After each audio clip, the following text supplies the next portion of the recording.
Oo, magandang gabi sa inyong lahat, lalo na sa mga sumusuporta sa amin, mga Kimsey fanatics, andito sila. Yes, magandang gabi po sa inyong lahat sa taas. And of course, sa lahat ng mga nandito, good evening po.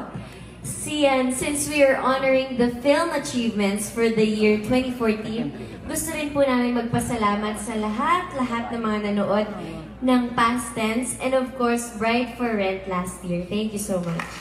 Yes, maraming salamat sa lahat ng nanonood. At isa pong malaking humble achievement para sa amin ang mapabilang sa isa sa top 3 highest grossing Filipino films of 2014 for Bride for Rent with 326 million pesos. Maraming salamat po.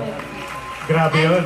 Yes, grabe. Sobrang thank you. Maraming salamat. At ito pa siyan, bagay na bagay sa atin ang category na naka-assign sa atin. Ano yan?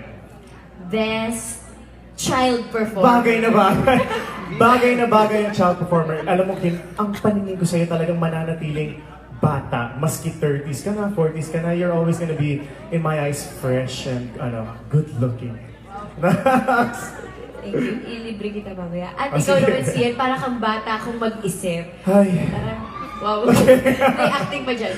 Pwede pa ibigay na natin ang Best Child Performer plus the New Movie Actor and Actress Awards.